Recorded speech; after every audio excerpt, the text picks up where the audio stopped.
খবর শুনছেন Siliguri news TV channel থেকে।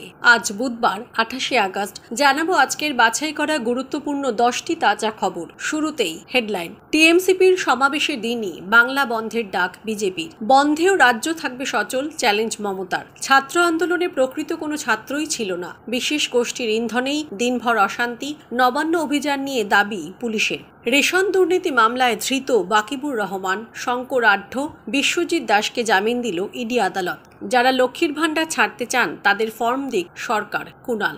দক্ষিণবঙ্গের কোন কোন জেলায় ফের তাণ্ডব, জানুন উত্তরের আবহাওয়ার খবর। আজকের খবরগুলো বিশেষ গুরুত্বপূর্ণ, তাই খবরগুলো মন দিয়ে শুনুন। আজকের আবহাওয়ার খবরটি অবশ্যই শুনবেন এবং প্রতিদিন সঠিক খবর নিয়মিত শোনার জন্য শিলিগুড়ি নিউজ টিভি চ্যানেলটিকে সাবস্ক্রাইব করুন। আসছি বিস্তারিত খবরে। আজ বুধবার রাজ্য জুড়ে 12 ঘন্টার বাংলা বন্ধের ডাক বিজেপির। ছাত্রছাত্রীদের উপর পুলিশ যে নির্মম অত্যাচার করেছে তার প্রতিবাদে এই বন্ধ। আন্দোলনকারীরা আগে কিছু করেননি, পুলিশই নির্বিচারে লাঠিচার্জ করেছে, জল কামান দিয়ে জল ছুড়েছে, আর এসবের প্রতিবাদে এই বন্ধ ডাকা। এমনই মত বিজেপির। তবে পশ্চিমবঙ্গ সরকারের কাছে বন্ধের দিনে জনজীবন স্বাভাবিক রাখাটা একটা বড় চ্যালেঞ্জ হয়ে দাঁড়িয়েছে। তারা তা রাখতে যথাসাধ্য ব্যবস্থা নিচ্ছে। বিজেপির কিছু আন্দোলনের সিদ্ধান্ত ছিল, সেগুলো সবই হবে, তবে সময় সারণীর কিছু পরিবর্তন হবে। সুকান্ত মজুমদারের নেতৃত্বে আজ ছাত্র সমাজের যে আন্দোলনের কথা ছিল তা হয়েছে। ছাত্রদের উপর হামলা হয়েছে এই অভিযোগে ও এর প্রতিবাদে ওই মিছিল সেন্ট্রাল অ্যাভিনিউ থেকে শুরু করে লালবাজার পর্যন্ত গিয়েছে। লালবাজারের সামনে রাস্তায় বসে পড়েছেন সুকান্ত মজুমদার। তাদের দাবি, যাদের গ্রেপ্তার করা হয়েছে তাদের অবিলম্বে ছাড়তে হবে। তবে তাদের দাবি মেনে নেয়নি কলকাতা পুলিশ। তবে এই প্রেক্ষিতেই বন্ধ ডেকেছে বিজেপি। তবে সেই বন্ধকে সামলানোর সব রকম আগাম ব্যবস্থা নিয়েছে রাজ্য। তারা একটি নোটিশ পাঠিয়েছে সংশ্লিষ্ট কর্তৃপক্ষদের। রেল, মেট্রো রেল, সড়ক পরিবহন, ফেরি সার্ভিস কর্তৃপক্ষ সব পক্ষকেই রাজ্য জানিয়ে দিয়েছে তারা যেন আগামীকাল সমস্ত সাধারণ যাত্রীদের কথা ভেবে রাস্তাঘাট ও গাড়ি ঘোড়ার যথাসাধ্য ব্যবস্থা রাখেন। এমনকি সরকারি কর্মচারীদেরও আগামীকাল যেন তেন প্রকারেণ উপস্থিত থাকার নির্দেশ দেওয়া হয়েছে। বলা হয়েছে একমাত্র 27শে আগস্টের আগে মঞ্জুর হওয়া ছুটি বহাল থাকবে। এছাড়া কোনো ছুটি গ্রাহ্য হবে না। আগামীকাল কেউ অফিসে না এলে তার বা তাদের ক্ষেত্রে নো ওয়ার্ক নো পে ব্যবস্থাই লাগু হবে। রাস্তাঘাট যতটা সম্ভব সচল রাখার জন্য সংশ্লিষ্ট পরিবহন কর্তৃপক্ষদের বিশেষ কন্ট্রোল রুম খোলারও নির্দেশ দিয়েছে সরকার। সরকারের সেই আবেদনে সাড়া দিয়ে তারা সেই ব্যবস্থা করে প্রয়োজনীয় নাম্বার জানিয়ে দিয়েছেন। নবান্ন অভিযান ঘিরে সকাল থেকে ধুন্ধুমার কাণ্ড। ব্যারিকেড, গার্ডরেল ভাঙা থেকে পুলিশকে লক্ষ্য করে ইট পাথর বৃষ্টি চলল আন্দোলনকারীদের। পাল্টা জলকামান দেগে কাঁদানে গ্যাসের সেল ফাটিয়ে এবং লাঠিচার্জ করে পরিস্থিতি ঠেকায় পুলিশ।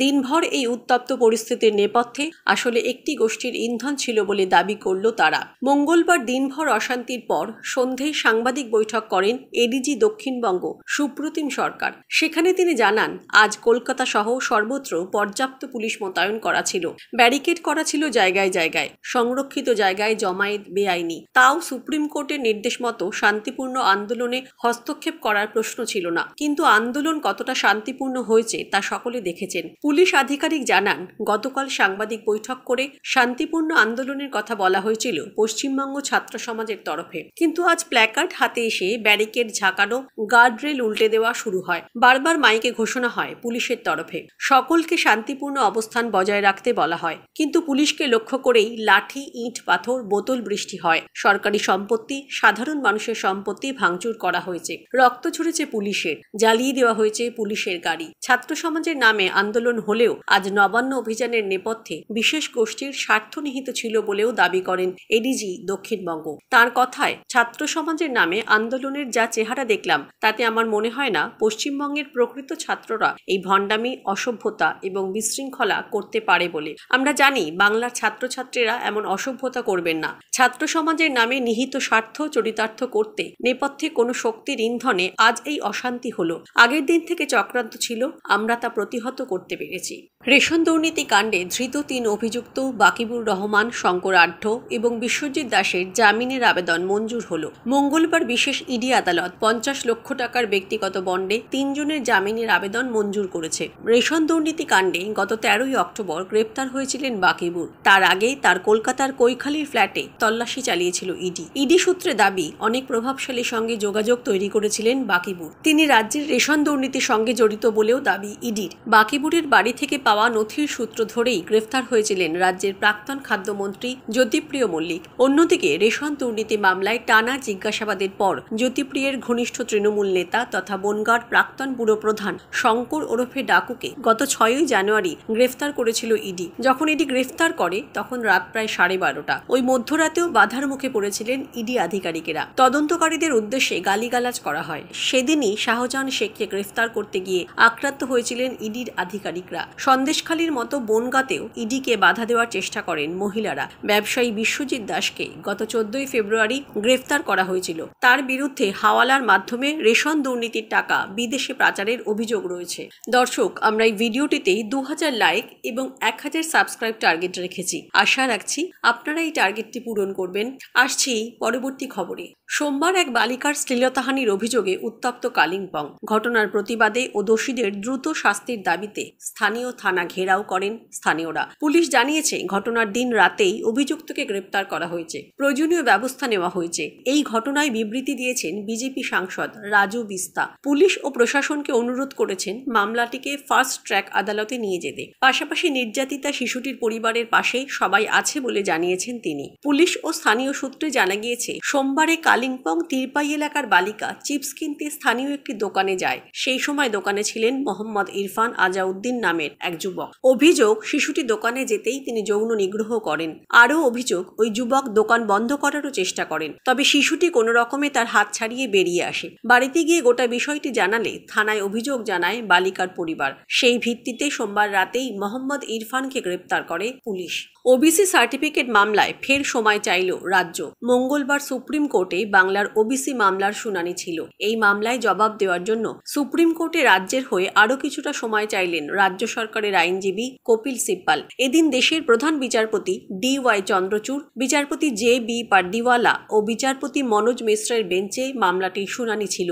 শুনানি চলাকালীন এদিন সিব্বাল আদালতে বলেন, এই মামলায় প্রচুর মামলাকারী রয়েছে। অন্য পক্ষ এই নিয়ে একগুচ্ছ নথিও জমা দিয়েছে। তাই জবাব দেওয়ার জন্য রাজ্যের আরও কিছুটা সময় প্রয়োজন। রাজ্য সরকারের আবেদন মঞ্জুর করেছে সর্বোচ্চ আদালত। আগামী সোমবার এই মামলার পরবর্তী শুনানির দিন ধার্য হয়েছে। প্রসঙ্গত, গত মে মাসে 2010 সালের পর থেকে অন্যান্য অনগ্রসর সম্প্রদায়ের ভুক্তদের দেওয়া সব শংসাপত্র বাতিল করে দেয় কলকাতা হাইকোর্ট। ক্ষমতায় আসার পর থেকে 77টি পিছিয়ে পড়া সম্প্রদায়কে ওবিসির তালিকাভুক্ত করেছিল পশ্চিমবঙ্গ সরকার। এদিকে কলকাতা হাইকোর্টের রায় এক ধাক্কায় 5 লক্ষ ওবিসি শংসাপত্র বাতিল হয়ে যায়। উচ্চ আদালতের সেই রায়ের বিরোধিতা করে শীর্ষ আদালতের দ্বারস্থ হয়েছিল রাজ্য।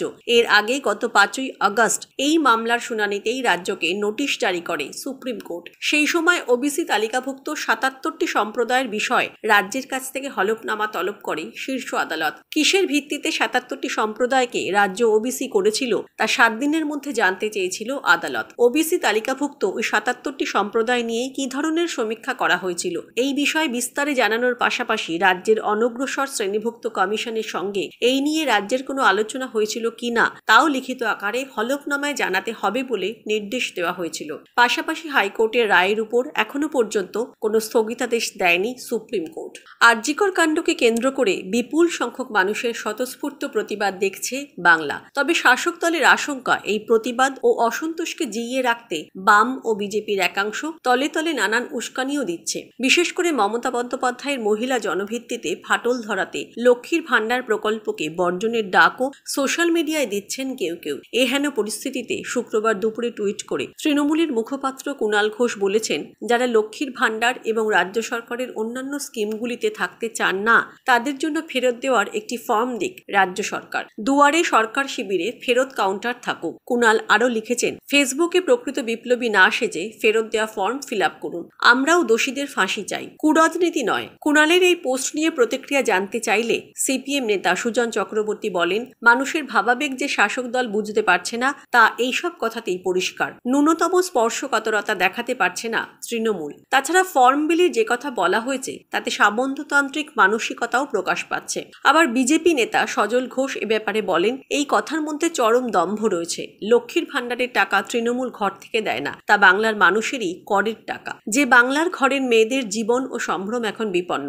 সদ্য লোকসভা ভোটে বাংলায় যে ফলাফল হয়েছে তা রাজনৈতিকভাবে সামাজিকভাবে বেশ তাৎপর্যপূর্ণ। বিশ্লেষকদের অনেকের ধারণা এই ভোটেও লক্ষ্মীর ভাণ্ডার প্রকল্পের প্রভাবী ভূমিকা ছিল গ্রামাঞ্চলে। সেই কারণে গ্রাম বাংলার মহিলাদের বড় অংশ ভোট দিয়েছে তৃণমূলকে। আবার ঘরোয়া আলোচনায় বিজেপি ও বাম নেতারা খোলাখুলি স্বীকার করে নিচ্ছিলেন লক্ষ্মীর ভাণ্ডার প্রকল্প যে প্রভাব ফেলছে, ভোটে তাকে ঠেকানো বড় চ্যালেঞ্জ। এই সমীকরণের মধ্যে দাঁড়িয়ে লোকসভা ভোটের আগে সন্দেশখালী পর্বতে শান দেওয়ার চেষ্টা করেছিল বিজেপি, কিন্তু তা বিশেষ কার্যকর হয়নি। এবার আরজিকর হাসপাতালে ধর্ষণ ও খুনের ঘটনাকে কেন্দ্র করে বাঙালি জনমনে যে অসন্তোষ তৈরি হয়েছে, সেটাও তাই কৌশলে ব্যবহার করতে তৎপর বিরোধীরা।